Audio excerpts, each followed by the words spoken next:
على أهل البدع والأهواء، أهل البدع العقائدية وأهل البدع السياسية. أنا أقول بيننا وبينكم السلف، بيننا وبينكم الكتب، كان فيقول البدع بيننا وبينكم. الحمد لله رب العالمين، والصلاة والسلام على رسوله الأمين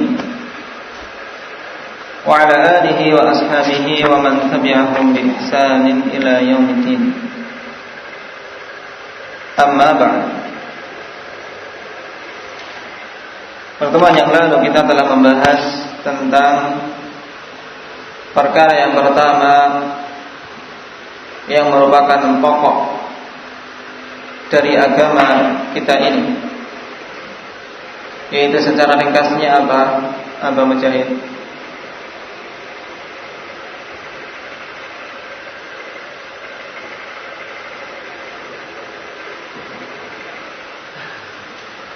Pokok yang pertama yang telah kita ambil pada pertemuan yang lalu,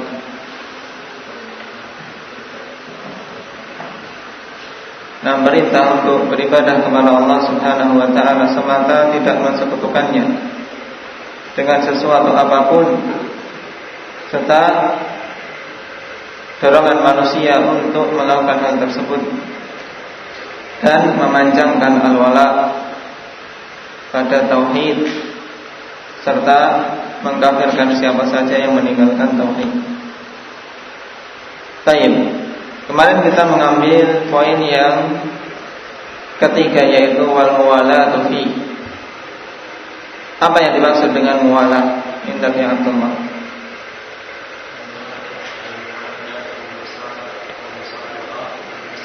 Nah, al-muwaddah wal musadaqah wal nusrah, yang merupakan lawan dari al-mu'adah. Baik.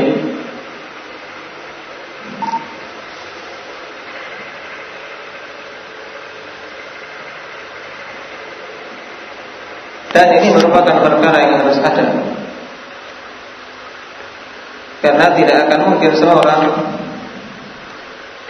bisa benar tauhidnya ketika dia tidak membangun al-wala kepada kaum mukminin.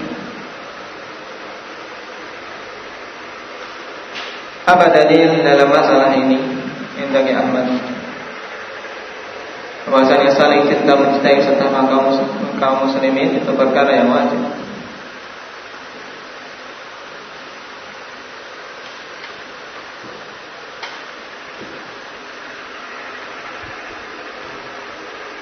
Hadis-hadis begitu banyak dan ayat juga banyak.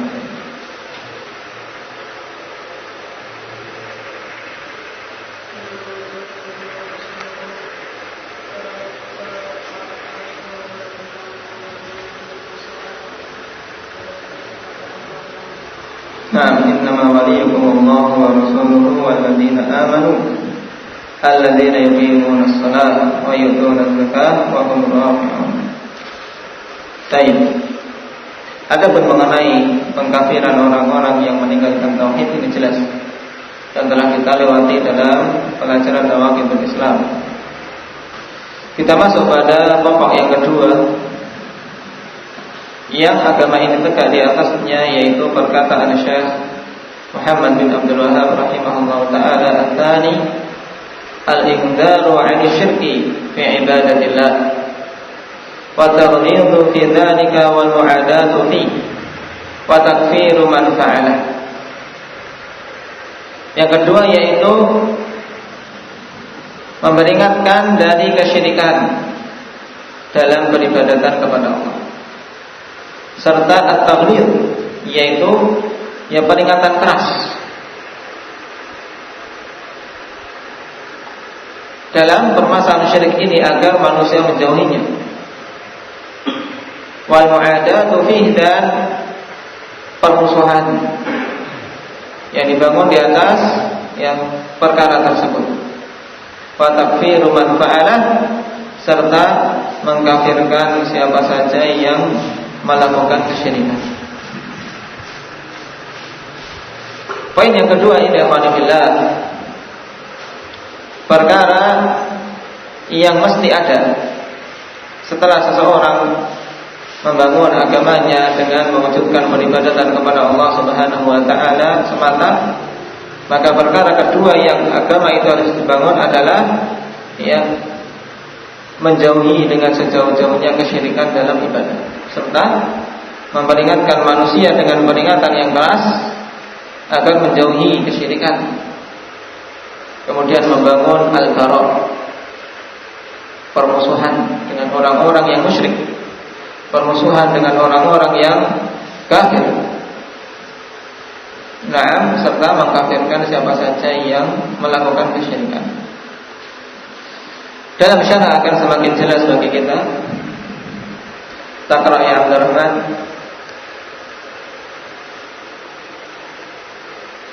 Paragraf yang pertama.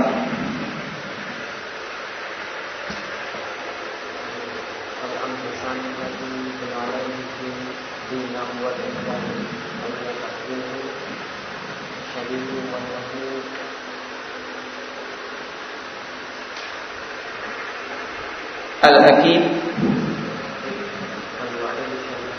Tayyib Ay al-amru tsani, yaitu perkara yang kedua dari asluddin, dari pokok dalam agama ini, yang agama kita dibangun di atasnya.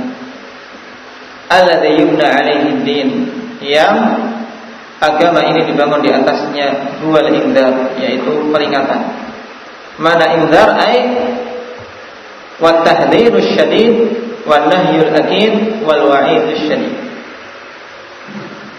yaitu peringatan yang keras dan larangan yang kuat serta ancaman yang dahsyat dari melakukan kesyirikan di dalam peribadatan kepada Allah. Ani syirki fi ibadatillah ta'ala. Semua tadi itu peringatan, larangan serta ancaman dari melakukan kesyirikan dalam peribadatan kepada Allah. Kenapa? Li'anna syirka a'dhamu dzambin usiyallahu bih. Dikarenakan kesyirikan itu merupakan sebesar-besar dosa yang Allah Subhanahu wa taala dimaksiati dengannya. Luqman Al-Hakim ketika berwasiat kepada anaknya, ya bunayya la tusyrik billah inna syirka la dzulmun adzim. Wahai anakku, jangan engkau mensekutukan Allah, karena sungguhnya mensekutukan Allah, yaitu kesyirikan, merupakan sebesar-besar kezaliman. Dalam hadis Rasulullah sallallahu alaihi wasallam mengatakan, ala unabbiukum bi akbaril kaba'ir. Kemudian dimulai dengan asyirku billah. Maukah engkau aku beritahu tentang dosa yang paling besar? Maka Rasulullah SAW menjawab, asyirku billah, yaitu mensekutukan Allah Subhanahu wa ta'ala. Taib.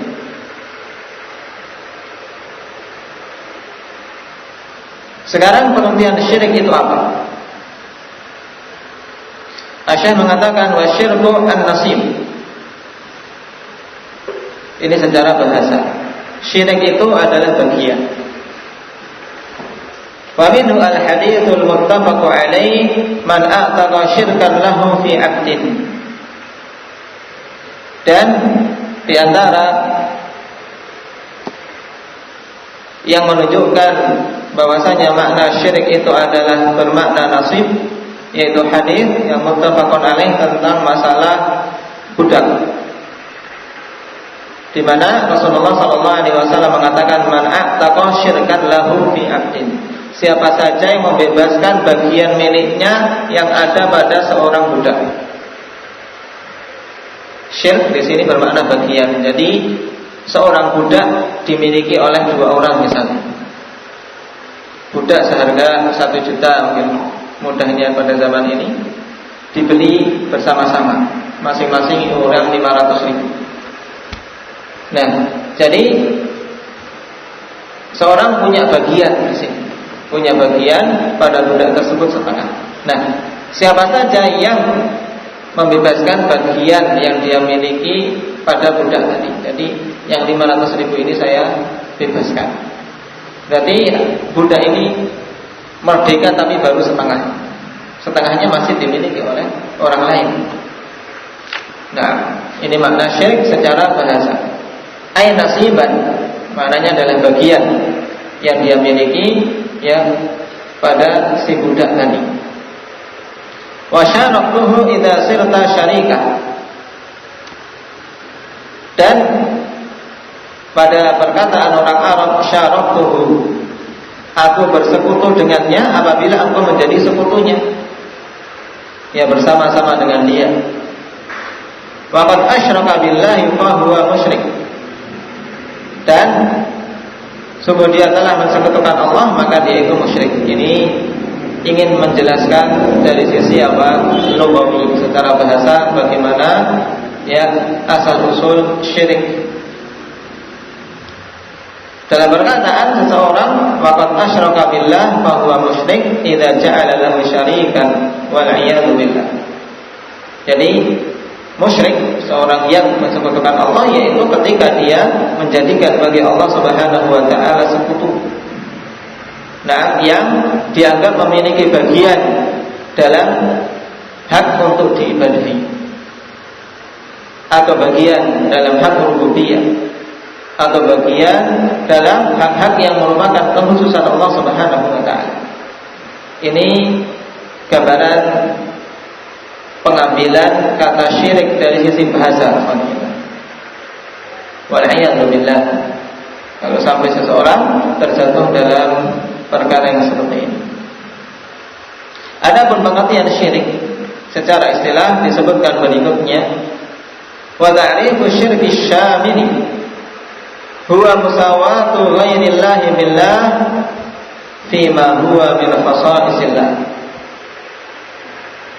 Dan pengertian syirik yang mencakup semua jenis-jenis kesyirikan, yaitu penyamaan selain Allah Subhanahu wa taala dengan Allah. Musawah yaitu penyamaan selain Allah Subhanahu wa taala dengan Allah pada perkara apa? Fima huwa min khasaisillah. Pada perkara-perkara yang itu merupakan kekhususan Allah. Dan telah kita ketahui bahwasanya kekhususan Allah Subhanahu wa taala yaitu tauhid. Nah, terbagi pada 3 perkara utama, yaitu kekhususan rububiyah, uluhiyah serta asma wa sifat. Sehingga kesyirikan pun terjadi pada 3 hal ini. Ada syirik fil rububiyah, syirik fil uluhiyah, ada syirik pada perkara asma wa sifat. Ini makna syirik secara umum yang mencakup semua jenis kesyirikan. Nah, adapun syirik yang banyak dimaksudkan dalam Al-Quran serta As-Sunnah, maka yang dimaksud kebanyakannya adalah syirkul ibadah. Kebanyakannya adalah syirkul ibadah. Oleh karena itulah kalau kita dapati penjelasan Syekh Muhammad bin Abdul Wahhab rahimahullah taala tentang masalah syirik, yaitu apa? Ibadatul ghairillah, peribadatan kepada selain Allah Subhanahu wa taala.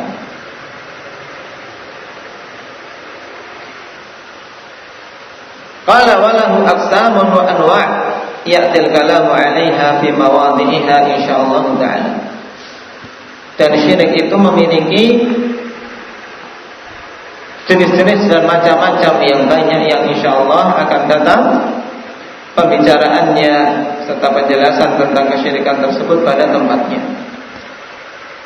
Nah, jadi di sini isyarat bahwasanya nanti akan kita pelajari macam-macam syirik. Dan memang Pengetahuan seseorang ikhwanillah untuk mengetahui syirik ini sangat penting. Nah, kenapa? Karena banyak manusia mereka mengaku ahli tauhid tetapi ternyata terjatuh dalam kesyirikan dalam keadaan tidak sadar. Apa sebabnya? Karena tidak mengetahui apa itu syirik, tidak mengetahui hakikat kesyirikan.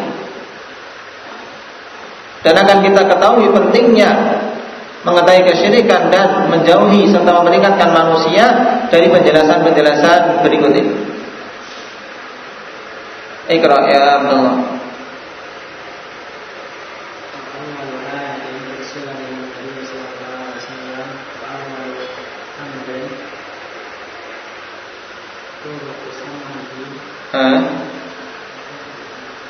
Taraqa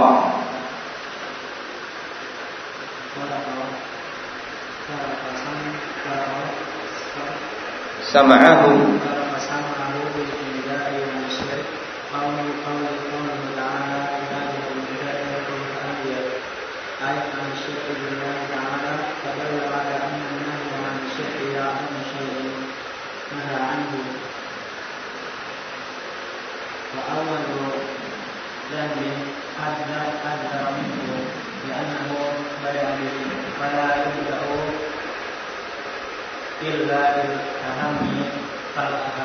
Nah, qala rahimahullah wa awwalu ayatin ursila biha an-nabiy sallallahu alaihi wasallam wa awwalu amrin taraqa sam'ahu bil inzari 'an asy-syirk qauluhu ta'ala ya ayyuhal muddatsir qum fa'anzir. Dan ayat pertama kali yang Rasulullah sallallahu alaihi wasallam diutus dengannya, ini ayat pertama yang Nabi diutus dengannya, sehingga dengan ayat ini beliau diangkat menjadi Rasul. Wa awwalu amrin taraqa sam'ahu bil inzari 'ani syirk, dan perintah pertama kali yang mengetuk telinga Rasulullah sallallahu alaihi wasallam yaitu perintah untuk memperingatkan manusia dari kesyirikan. Jadi hal ini menunjukkan pentingnya peringatan dari kesyirikan. Apa yang dimaksud dengan ayat tersebut? Qauluhu ta'ala ya ayyuhal muddatsir qum fa'anzir. Wahai orang yang berselimut, berdirilah kemudian berilah peringatan. Qum fa'anzir, perintah untuk berdiri dan memberi peringatan kepada manusia, ai anisyirki billahi ta'ala. Berilah peringatan manusia dari kesyirikan kepada Allah Subhanahu wa taala. Jadi sebelum perintah yang lain, ketika Rasulullah diangkat menjadi Rasul, yang pertama kali mengetuk telinga beliau adalah perintah qum fa'anzir, perintah untuk memperingatkan manusia dari kesyirikan. Fadalla ala anna an-nahya 'ani syirki a'zamu syai'in naha'an. Maka hal ini menunjukkan bahwasanya peringatan manusia, larangan manusia dari kesyirikan itu merupakan sebesar-besar perkara yang Allah Subhanahu wa taala larang darinya. Wa awwal dhanbin hadzara minhu. Baik, wa awwal dhanbin hadzara minhu, dan merupakan dosa pertama kali yang Allah Subhanahu wa taala peringatkan darinya. Sebelum itu belum Allah Subhanahu wa taala peringatkan dari dosa-dosa yang lain. Tapi perkara yang Allah perintahkan pertama kali, Rasulnya akan memerintahkan manusia untuk berhati-hati dan menjauhinya, yaitu kesyirikan. Li'annahu bada'a bihi, dikarenakan Allah memulai dengannya, yaitu memulai agar Rasulullah memperingatkan manusia dari kesyirikan. Wala yubda'u illa bil ahammi fal aham, dan tidaklah didahulukan kecuali dengan perkara yang lebih utama, kemudian baru perkara berikutnya yang keutamaannya di bawahnya. Hal ini sangat jelas, subhanallah. Peringatan dari kesyirikan itu harus. Nah, kalaulah seandainya Rasulullah SAW hanya menyeru manusia kepada ibadah saja, alhamdulillah, tanpa memperingatkan manusia dari kesyirikan, tentunya tidak akan dimusuhi. Tidak akan dimusuhi. Nah, tapi ketika Rasulullah menyeru ibadah kepada Allah, tapi juga memperingatkan manusia dari kesyirikan, maka orang-orang kafir Quraisy mereka berdiri dan menentang dakwah beliau. Sehingga dakwah yang diserukan oleh beberapa kelompok-kelompok yang mengaku pejuang Islam, yang penting kita menyeru manusia agar mereka beribadah, menyeru manusia agar mereka melakukan sholat jamaah. Itu saja manusia disuruh ibadah. Tidak usah diingkari perkara-perkara yang mereka terjatuh di dalamnya berupa tawassul dengan tawassul yang tidak masyhur, peribadatan kepada selain Allah, kesyirikan-kesyirikan, tidak usah, karena itu akan memecah belah. Ini bukan dakwah metode Rasulullah SAW. Nah, kalau hanya demikian dakwah Rasulullah, tentu dakwah beliau tidak akan dimusuhi, ya kawan. Karena orang-orang kafir Quraisy dulu mereka juga senang beribadah. Mereka berhaji, mereka berpuasa, mereka bersedekah. Nah, tapi selain itu mereka juga mensekutukan Allah dengan menyerahkan peribadatan kepada berhala-berhala mereka dengan alasan agar mereka nanti memberikan syafaat di sisi Allah. Ini tujuan mereka. Tapi dalam keadaan demikian, ya mereka tetap kafir. Ini harus dipahami, ya ikhwanillah. Dan termasuk ya peristiwa dalam sejarah yang seorang muslim harus memahami dengan benar. Disebutkan oleh Syekh Muhammad bin Abdul Wahhab rahimahullah taala dalam risalah beliau, ya sittah mawadhi' min as-sirah, di antara perkara yang harus kita berikan ya tadabbur padanya. Bahwasanya permusuhan Rasulullah sallallahu alaihi wasallam dengan orang-orang kufar Quraisy, sebabnya apa? Sebabnya karena Rasulullah menyeru agar mereka meninggalkan berhala-berhala yang mereka sembah, sehingga mereka tidak terima.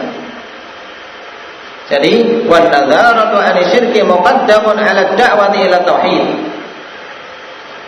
Dan memberikan peringatan kepada manusia dari kesyirikan itu didahulukan daripada berdakwah kepada tauhid. Dalam artian apa? Tinggalkan dulu sekutu-sekutu yang kalian sembah. Karena tidak akan mungkin seorang bisa mentauhidkan ikhwanillah kalau dia masih saja yang menyembah selain Allah. Makanya dalam kalimat tauhid yang pertama apa? La ilaha. Harus meniadakan semua sesembahan-sembahan selain Allah. La ilaha, tidak ada sesembahan yang hak untuk disembah. Ini harus lebih dahulu. Kalau dia masih saja meyakini ada sesembahan yang berhak disembah, tapi saya juga ingin menyembah Allah, ini namanya musyrik, tidak bermanfaat dia mengatakan la ilaha illallah sepanjang hari. Jadi poin pertama, la ilaha, inilah yang dikedepankan agar manusia sadar, nah, tidak ada sesembahan yang hak. Baru kemudian dimasukkan tauhid illallah. Yang hak untuk disembah itu hanyalah Allah Subhanahu wa ta'ala. Ini yang dimaksudkan oleh Syekh rahimahullah, bahwasanya an-nadharah 'ani syirki muqaddamun 'ala da'wati ila tauhid. Kenapa? Li'annahu madlulu kalimat tauhid la ilaha illallah. Dikarenakan peringatan dari kesyirikan itu merupakan hal yang ditunjukkan oleh kalimat tauhid la ilaha illallah, sebagaimana dijelaskan tadi. Wali anna hadhil ayata taqtadi dzalik. Kemudian alasan yang kedua, dikarenakan ayat ini ya menunjukkan konsekuensi yang demikian. Ketika Rasulullah sallallahu alaihi wasallam diperintahkan oleh Allah azza wa jalla, qum fa'anzir, merupakan perintah yang pertama kali, menunjukkan bahwasanya hal itu dikedepankan atas semuanya. Fa innaha bada'at bi janibi syirk likaunil ibadatu tayyib likaunil ibadati la tasihhu ma'a wujudi li'annahu yunafiha. Sebab yang kedua telah kita ketahui bahwasanya Allah Subhanahu wa taala memerintahkan kepada nabinya pertama kali agar memperingatkan manusia dari kesyirikan. Fa innaha bada'at bi janibit tauhid. Karena sungguhnya dakwah itu Rasulullah SAW mulai dengan memperingatkan manusia dari sisi syirik, bi janibis syirik. Bada'at bi janibis syirik. Likaunil ibadati la tasihhu ma'a wujudi. Dikarenakan peribadatan itu tidaklah sah bersamaan dengan adanya syirik, tidak akan mungkin sah. Beribadah sepanjang zaman, sebanyak apapun, kalau masih terdapat kesyirikan, tidak akan bermanfaat apa-apa. Sampai-sampai dalam risalah Al-Qawaidul Arba', Syekh Muhammad bin Abdul Wahab memisalkan dengan apa? Seorang yang beribadah tapi juga dia terjatuh dalam kesyirikan.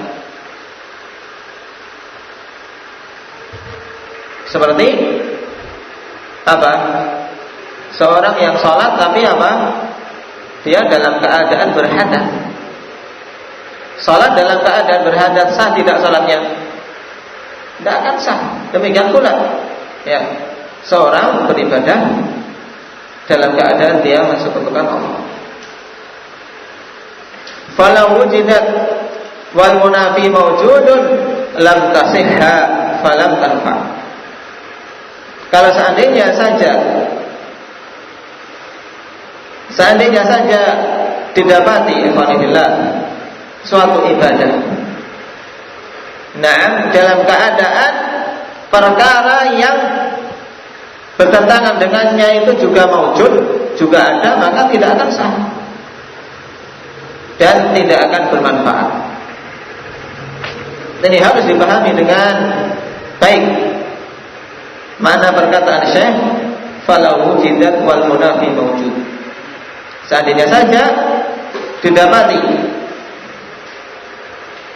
suatu ibadah, maksudnya falau wujidatil ibadah wal munafi mawjud, dan yang bertentangan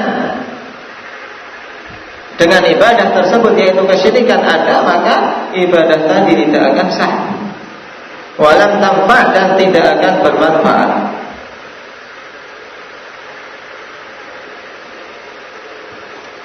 Ini perintah yang pertama ketika Allah Subhanahu wa taala angkat Muhammad bin Abdullah menjadi rasulnya. Thumma sana bil tauhid fi qawlihi wa rabbaka fakabbir. Kemudian sana perintahkan yang kedua dengan tauhid, yaitu dengan firman-Nya wa rabbaka fakabbir. Dan Rabbmu yaitu Allah Subhanahu wa taala fakabbir, maka agungkanlah Dia dengan tauhid. Oleh karena itu Syekh memaknakan di sini wa rabbaka fakabbir ay azimhu bit tauhid. Perintah yang kedua. Dan Rabbmu itu maka agungkanlah Dia dengan tauhid. Bukan hanya sekedar mengucapkan Allahu Akbar saja yang dimaksud dengan fakabbir, tapi perintah untuk mengagungkan Allah Subhanahu wa taala dengan tauhid. Ini sungguh pendalilan yang sangat bagus dari Syekh Muhammad bin Abdul Wahab rahimahullah. Dan dari sini kita ketahui bagaimana yang dikedepankan terlebih dahulu, baru kemudian setelah itu perintah untuk bertauhid. Li'annahu aujabul wajibat wa huwal maqsudu wa la yurfa'u 'amalun illa bihi. Dikarenakan tauhid itu merupakan kewajiban yang paling wajib, kewajiban yang paling wajib. Karena kewajiban itu bertingkat-tingkat. Wa huwal maksud, dan itulah yang dimaksudkan. Seorang diperingatkan dari kesyirikan, maksudnya apa? Ya, setelah dia menjauhi semua sekutu-sekutu, dimaksudkan adalah kemudian dia mengagungkan Allah, beribadah kepada Allah Subhanahu wa taala. Dan tidak akan diangkat suatu amalan kecuali dengan tauhid. Tayyib, Iqra ba'dahu ya Dzulkarnain.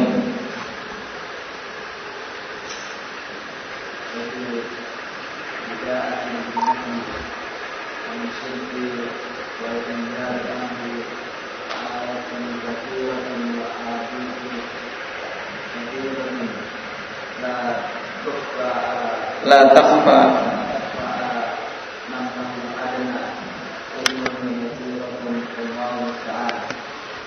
qala wa bil bada'ati bin nahyi 'anil syirki wal indari anhu ayatun katsiratun wa ahaditsu syahiratun la takhfa 'ala man lahu adna 'ilmin wa basirah wallahu musta'an. Dan pada permasalahan al-bada'ah bin nahyi 'anil syirk wal indari anhu, memulai dakwah dengan melarang dari kesyirikan dan memperingatkan manusia darinya, itu terdapat ayat-ayat yang banyak dan hadis-hadis yang masyhur. La takhfa 'ala man lahu adna 'ilmin wa basirah. Yang hal ini tidaklah tersembunyi atas siapa saja yang memiliki ya sedikit saja dari ilmu dan sedikit saja dari basirah. Ilmu sama, wallahu musta'an. Namun dalam keadaan demikian ternyata banyak manusia tidak memahami, menyangka bahwasanya dakwah tauhid itu hanya cukup dengan menyeru manusia agar beribadah kepada Allah, sudah, tanpa ada pengingkaran terhadap kesyirikan yang terjadi. Padahal itu harus. Qala rahimahullah wa taghlidhu fi dzalik ai fi syirk, dan yang peringatan keras pada perkara kesyirikan. Fi dzalik ai maknanya fi syirk, peringatan keras dari syirikan. Wa tashdidu fin nahyi anhu wa an asbabihi wa dara'ihi al-musilati ilaihi. Juga peringatan keras dalam pelarangan dari kesyirikan dan sebab-sebabnya serta hal-hal yang akan mengantarkan kepada kesyirikan. Jadi bukan hanya seseorang menerangkan kepada manusia syirik harus dijauhi, tapi juga sebab-sebab yang akan mengantarkan kesyirikan harus diperingatkan. Bahkan celah-celah yang akan mengantarkan kepada kesyirikan pun harus ditutup. Kenapa? Li'annahu adzlamu dzulmi wa afdalul batil. Dikarenakan kesyirikan adalah sezalim-zalimnya perkara yang zalim dan merupakan sebatil-batilnya kebatilan. Ini jelas, tidak ada yang lebih dahsyat daripada kesyirikan. Wa ma'a dzalika fa huwa hadmun lirububiyyah wa tanaffusun lil uluhiyyah wa su'u dhannin bi rabbil alamin jalla wa ala wa taqaddas. Dan bersamaan dengan itu, selain syirik merupakan perkara yang paling zalim, merupakan perkara yang paling batil, dia juga merupakan apa? Perkara yang akan ya menghancurkan sisi rububiyah bagi Allah. Dan tanaqqus, perendahan terhadap Allah dari sisi uluhiyahnya, karena dia beribadah kepada Allah juga beribadah kepada selainnya, serta suudzon terhadap Rabbul Alamin Jalla wa Ala. Dari mana sisi suudzonnya? Alhamdulillah, jelas seorang yang melakukan kesyirikan suudzon kepada Allah. Hal ini sangat jelas dengan tujuan dari orang-orang kafir Quraisy ketika mereka menyatakan sesembahan-sembahan itu sebagai pemberi syafaat, sebagai yang akan mendekatkan diri kepada Allah. Sudah bahwasanya Allah itu butuh yang demikian. Tidak bisa seorang hamba itu langsung meminta kepada Allah. Tidak bisa seorang hamba itu langsung berdoa kepadanya. Ini sudah kepada Allah Subhanahu wa taala. Padahal Allah telah memerintahkan, faqala rabbukum ud'uni astajib lakum. Berdoalah kalian kepadaku, maka aku akan mengabulkan doa kalian. Nah, adapun tentang kerusakan-kerusakan kesyirikan yang lainnya dan beberapa ahkam seputar kesyirikan, insyaallah kita